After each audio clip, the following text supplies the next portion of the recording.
Hello YouTubers, and thank you for tuning in to the Dice of That Toy Review. Just to let you know, I actually slept for quite a long time now, but I'm actually recording this video about 8:15. Sorry, I'm actually quite late though today in making this video because I was just busily sleeping now before I felt like I was going to wake up. But nevertheless, the days are getting longer though because we are coming up towards summertime. And yes, I have to say, there is one thing that we can pretty much do when we head towards like the very last day of Sunday, or the very last Sunday of March actually. Gonna bring our clocks forward actually to just 1 hour. That means we're not gonna, get 1 hour of good sleeping now, but who knows. Anyways, let me just go ahead and grab the webcam without even yabbering a lot though. And actually, we're only going to be taking a look at 2 Duette products. Both of them are from the Penguin Couple toy range. But yes, we're going to be taking a look at this, and also that there as well. But yeah, let's start up with this one here. It's the flip-up Origami Penguin Club World Handheld Console Gaming Penguin Duette and TV 5-pack. £7.50. Oh, it looks like that penguin there looks like he's carrying a freaking Game Boy. Is that a real McCoy or is it a knockoff? Anyone can explain that? I'm sure you do. And there's the back of the packaging, which looks like that. Oh, what is that? Is that like a rip-off of Pokemon? That looks like a penguin-fied version of Pokemon. Red and Blue. Is that like the original Pokemon games? Red and Blue, or that's why I actually kind of see that as like, something on a Pokemon. Whenever I think of that. Okay, so yeah, it looks quite nice. We've got a couple of penguins playing Game Boys. I mean, how would they pretty much work with a TV monitor, or is it a computer screen? It looks like some sort of computer monitor to me, though, in the way it's being designed. Well, let's see how it looks like out of its packaging. And there you go. That comes the penguins, TV, and the Game Boys, which, in a sense, they're basically handheld video game consoles. So let's take a look at these two. Oh yes, they surely do look like the original Game Boys. Normally the original Game Boy would normally come in this sort of, whitish, greyish, maybe silvery greyish sort of colorization. But it's quite funny that there's red and blue. Maybe a reference to Pokemon Red and Blue. And speaking of that, look what we have. There is the screen there, which looks like that. Sorry about my bad skin there. I need to add some cream. Just give me a moment. I need this. The Dermal 500 lotion, because my hands are just bloody dry. Maybe it's because I've been washing my hands a lot though. But yes, looking at this TV though, it does look like something out of a Pokemon game. It looks like a knockoff of Pokemon.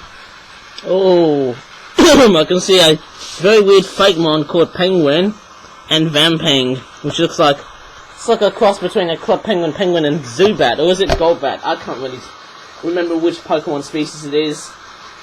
But yes, it looks quite amazing actually.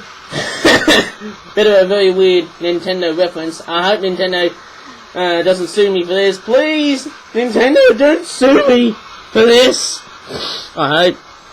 And there you go. This is actually quite a very nice looking fan-made item though. There's the back of it. There's not much detailing over there. Okay. There's actually like a little stand here. So I've got a bit of a frog in my throat today, as always, as per usual. And yeah, of course, yes, the TV does stand, but tends to topple over it. But there you go. That's what it looks like. That. Actually, whenever I see that, it actually reminds me of like a replica of a sat-nav GPS screen on the front of your car. But there you go. It just topples over, and it doesn't stand well. Oh, crockies.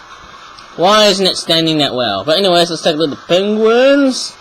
Next, of course, we've got the blue one here, which actually is not in the right colour.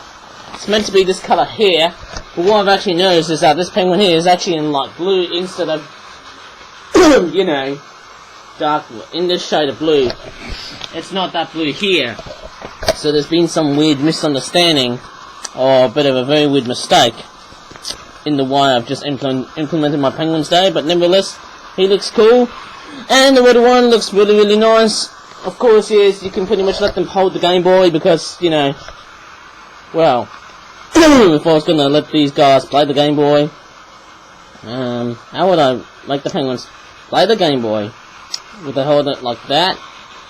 Or a little bit like that? Isn't it quite cruddy? I don't know. I believe if you're holding your Game Boy, I think it's more like that there. Rather than, let me just show you the blue one again. That. Of course, yes, it's quite sloppy though, but penguins don't really need real hands just like, you know, humans do. But yes, they look quite nice indeed.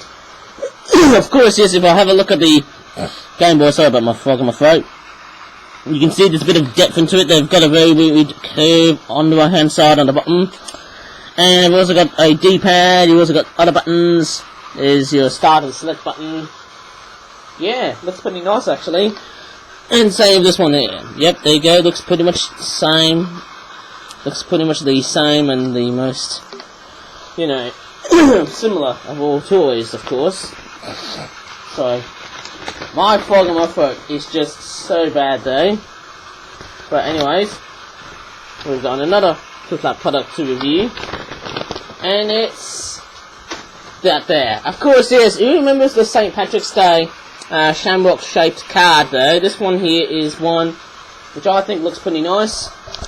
Go green, go lucky, or go green, get lucky. I think that's what it says there. Go green, get lucky. Very nice St. Patrick's Day sort of themed card. It's a very nice penguin clipboard themed card. And on the inside, it's just a bit basic. There you go. Happy St. Patrick's Day. You can write someone's name to whoever you really like or love. And there you go. Or really adore with, actually. And then you also can put some writings in here as well. There you go. It's a very interesting jarring read. It says add as many X's if you can. If you can't, do them smaller for more room. And on the back there, there's not much going in the way in terms of detailing, but there you go. There's the St. Patrick's Day logo here. Trying to be very careful not to say St. Paddy's Day, or else the Irish people will be like, hey, it's St. Patrick's Day, not St. Paddy's Day. That's not tweet. Sorry, I'm trying to pretty much sound Irish though, but I don't know about you, but yes, that looks quite very familiar though. It does look like the 2012 logo from London. You know, when they hold the Olympics? You know, that logo, by the looks of it though, eh? And there you go. I can see it there. There's the penguin clipboard logo. And there's also a very weird flip-flap logo in the style of St. Paddy's Day. Actually, it's more like St. Patrick's Day. Sorry about that one, Irish people. I think you might have been totally offended by that. And yes, a lot of Irish people are pretty much drunk though, but I've actually noticed something outside. There's actually a crow. Actually, a couple of crows outside here already there. So there's a bit of bird watching guff going on here at the moment. And funnily enough, I must have pretty much, you know, caught something on my eye though. Oh yes, a bit of bird watching moment there, eh? It looks like they're grabbing nesting material, and that crow. Oh! Looks like those crows are just pretty much, and that crow's cawing outside here. I don't want to pretty much show myself, but this crooked ugly. Oh, sorry. And it looks like, well, the crows have just left. Of course, there's that crow was cawing outside. And it's quite funny, we've got a lot of crows in my area though, hey? Not too bad. I'm having a hard look up here though. I don't know why I'm starting to do a nature video. I'm getting distracted by crows. But yeah, that was actually quite it though. That's about it, guys, but yeah, I just don't want to make sure that my camera doesn't really, you know, how would you say it? Fail, I hope. So, with the St. Patrick's Day card done already now, I think that's it. It looks totally spectacular, eh? It's got, oh my goodness me, it's got orange lines on each side. I have to continue going on here, eh? And I do love the penguin popping out of the card here. That's literally made out of card. And it's also got those lines there to represent the whole St. Paddy's for St. Patrick's Day event though. It makes it sort of very jazzy and also a lot much more spectacular. Well, a lot of patterns going on here. Looks very Irish, doesn't it? There you go. I think that's about it in this video. So, please give this video a like if you really have enjoyed this video. Yeah, sorry, I should have made my thumb a bit more comfortable, I think. Anyways, subscribe for more clip-up videos in the future. And as always, thank you so much for watching. And goodbye for now.